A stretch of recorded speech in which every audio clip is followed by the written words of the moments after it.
Welcome into the Michael Wall Show. We have part 2 coming at you today. Part deuce, some would say. Dr. Vonk, that's from back in the day, right? But yeah, part 2, we're going to talk with Dr. Gary Vonk again and talk about the transition of his kind of business world, business life, being an executive CEO, president of multiple public and private companies. He's author of It's Never So Bad That It Can't Get Worse. Great book with good principles that you can apply to your life and help you in business, help you with your kids. Really a book that you're going to want to dive into.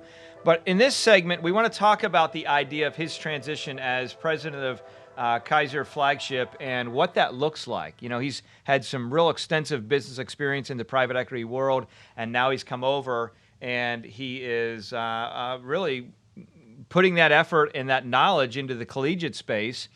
Love what's happening there. Keiser's obviously doing a wonderful job as they're growing their campuses, and they've brought him in at Flagship Campus to really kind of help build and grow and develop and do a bunch of other things. So I want to talk about that today. Dr. Vonk, thanks for joining us Pleasure again. to be here. Sure. Yeah, I know Absolutely. It was a long walk to get back to the studio. Yeah, thank goodness. I was going to change my outfit, but I didn't. You really look dapper. Dapper Dan is in the house, so it's going to be a great time. Hey, listen, so I want to talk about this because, in segment 1, by the way, if you missed segment 1, you're going to want to go back and catch it. A lot of great information there talking about business principles, life principles, really things you're going to be able to walk away from to help you build your life, build a business, bring the dreams that are inside of you out. That's really the goal, right, in this show in a lot of ways.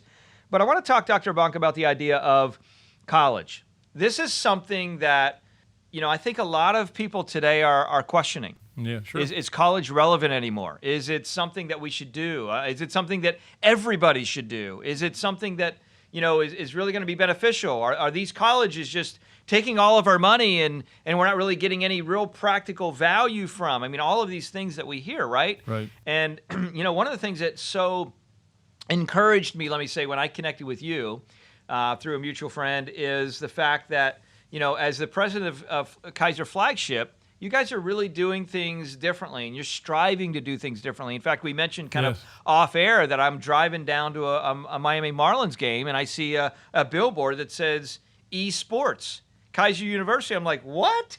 That's awesome. I love that. It's an interesting environment today, and education is transitioning slowly and probably will accelerate as things get finished here with the pandemic because just in the recent year and a half where we've been through so much from the Zoom standpoint, and the Zoomification of not only the education side but just of the relationships we have, that I think that it's demonstrated that the ability of putting enthusiastic and committed students in front of the information and equally as enthusiastic and committed faculty can really truly generate an outcome that's desirable. And I think we're seeing that, and I think that's part of what may change in the near term from an education standpoint. But back to your original point is education's critical to people to change from who they are to who they want to be. Yeah. And that's truly what an education will do to you. And our students who come to us we've got kids from 40 countries at the campus and all over the U.S. One of the things that they realize when they get there is we're very, very focused on the end of the game, the outcome, the graduation. And all through their 4 years at the institution, what we do is we focus on what are you going to do when you're finished. And the educational process is very much like that. It is, how can I build a student who graduates with the skills necessary to achieve what they want to achieve? And so it's my dean likes to talk about how to instill in them their burning question. Yeah. How can I instill in a student that which they want to ultimately utilize their education to achieve?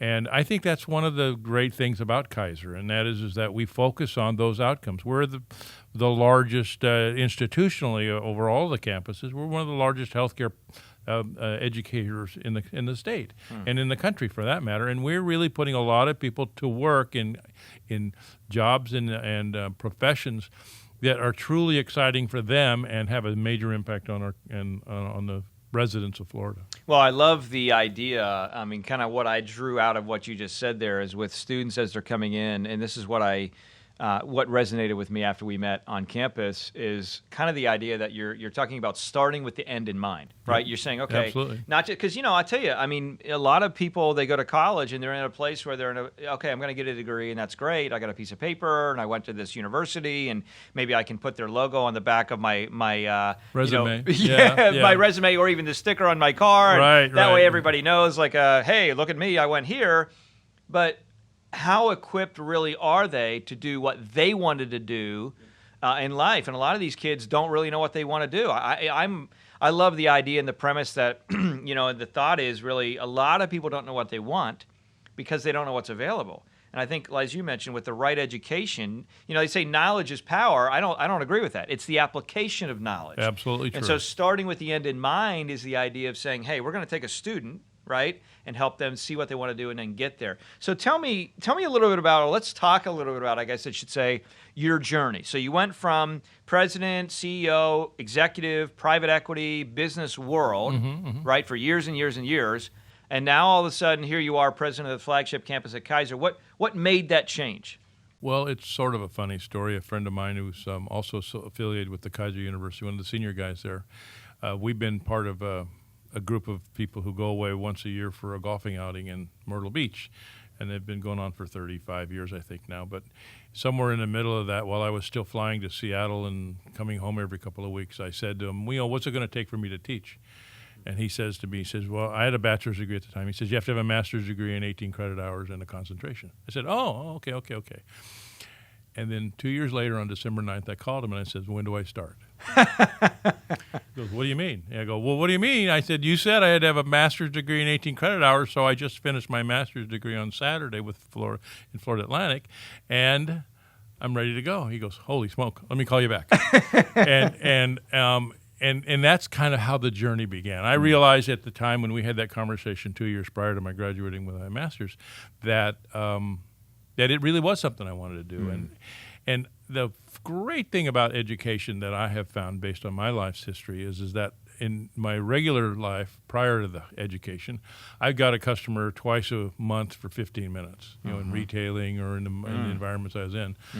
I get them for 4 years every day in college. Wow. And I get to be part of that journey as well as watch as that journey unfolds. And that's really one of the things that's the most gratifying about being in the educational space, is sharing the shoulder-to-shoulder experience with students. And we've been blessed with some extraordinary students from an athletic standpoint who have taken where they are and ended up in a destination that probably no one thought was possible.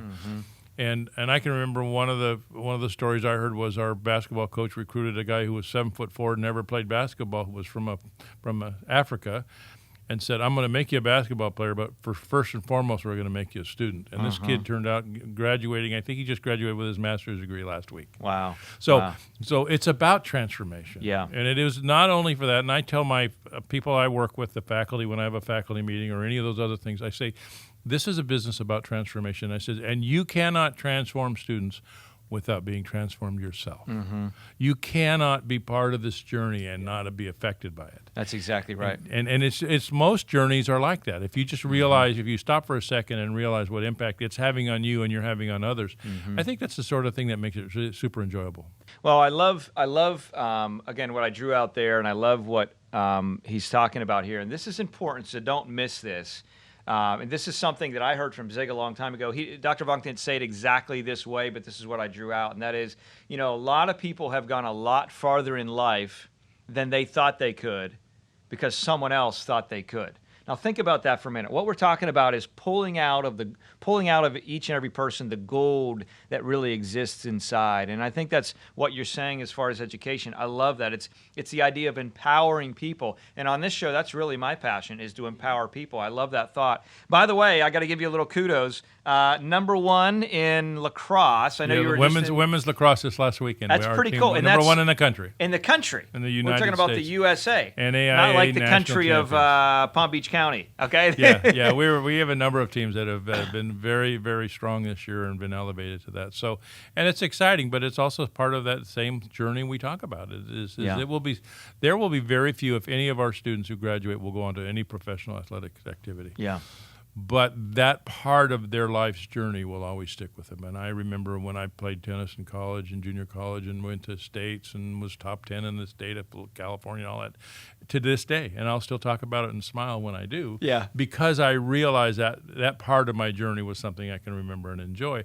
And I know we're embedding in these kids that same sort of enjoyment. Now, were you super competitive when you were tennis and all that? Yeah, pretty much. So you were the guy wearing number 2 on the back of the jersey? You know what that's about? No. Yeah, no. so this guy wears number 2 on the back of the jersey, so that way the person walking behind him, he says, well, that way you know what place you're coming in.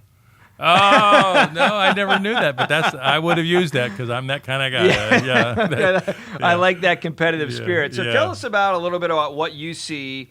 So here we are, we're shooting this segment. It's spring, we'll call it mid-late spring 2021. What do you see, at least short-term lens or maybe even long-term lens, as far as how college is changing, how study is changing? It's always evolving, right? We always change and evolve. It has to. It must. And I think you'd find that some institutions don't and haven't. Mm-hmm. And I think it's embedded in their ethos that's sort of, they think they're already at the spot they need to be, and they're going to die in the vine. Well, or it's the ones that want the sticker on the bumper sticker on the back of their car in the alumni association. Right. But I think that colleges like Keiser University will continue to flourish because we focus on those outcomes. We focus on the way a student will come in one way and walk out the other end, be they an 18-year-old kid from France or a 26-year-old female with a kid at home that wants to be a nurse someday. Either of those two people owe it to themselves to be part of this journey. And I think that being part of the college process and the Keiser process allows them to be able to do that. If they're an adult at work and they can fit their classes in, so you know that you're not only going to change where you are right now without quitting, but you're also going to change where you end up. Right. And in the younger students, the ones that are at the flagship campus, I think that we look at that as the same sort of challenges. How do we help them find the area that they will like to concentrate, find the area within, let's say they're in the business program, where that entrepreneurship spirit that comes out of them causes them to do that. And we have quite a number of ways for them to do that, not only in Entrepreneurship Society, but we have an annual Shark Tank-like thing. We call it Hawk Tank. Love that. Hawk Tank, where students compete across the entire system about ways to share their ideas for a business idea. And we've had great success with that. We had one of our kids who won and graduated as a senior product person at Nestle in Switzerland. He was a Swiss kid. Wow! And he graduated and won. Went on to compete in the Branson competition. Ultimately ended up going to work, and he's working in the same field. So creating and nurturing within students, regardless of whether that kid from Switzerland who wanted to work for Nestle or the kid in the business program that wanted to go to work at the bank down the street because that's his passion, either of those, we want to make sure that the education supports that. Well, and it reminds me of what we talked about just briefly in the last segment 1 is, do something every day that you're proud of. And you ask that question to your kids right in the morning, and then you follow it up at the end, and it's kind of that idea with students. I love, we talked a little bit off air on how you guys are innovating as a college, as a campus. And in one particular lane, it's esports. I mentioned about that billboard. And, this is something that I think a lot of universities or people are like, is this real? Is it going to stay? Is there staying power here? Is it going away? Hey, kids, get off gaming. Obviously, you got to have balance with all of that, right? Yes, absolutely. It's got to be balancing the life process and system. But what caused you to say, let's jump into that? Well, there's a national organization that supports competitive esports. And so we looked at it and said, what are kids looking for when they come in? Some of the kids we maybe not be reaching. And, they're not the nursing student, and they're not the psychology student, although they might need a little psychoanalysis every once in a while. But those esports kids, they're a perfect candidate for something that translates something that you like to do into something that you want to do. Something that you like to do that translates into the rest of their life. And there's a lot of kids in esports that don't end up being just like basketball players, not being pro basketball players. Right. The esports kids don't turn into professional esports candidates. But it teaches them those basic fundamentals, the competitive fundamentals, the group fundamentals, the team building. All those things are taught within the esports program.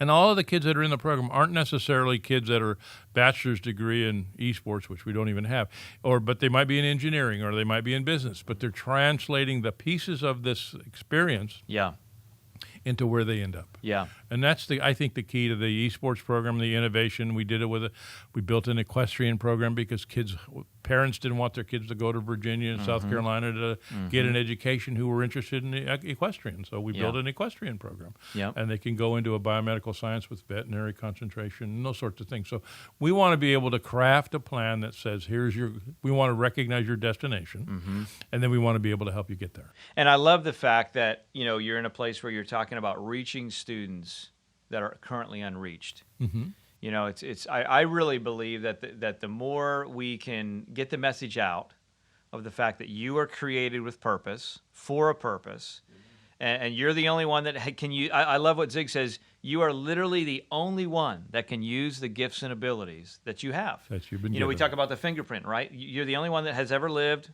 As you're watching this, you're the only one that's ever lived, that will ever live, that has the same fingerprint as you. You are unique. You're a one of one, right? There is no copies, no mistakes, no mess-ups. And as you're talking about saying, what can we bring into the collegiate space to go out and reach these kids that are wanderers? I call it now, Zig did before, right? The wandering generality, the ball in the pinball machine. We're really no direction to a meaningful, specific. How do we get them there? Well, first we got to reach them. Yep, we got to reach them somehow. We got to turn the light bulb on somehow.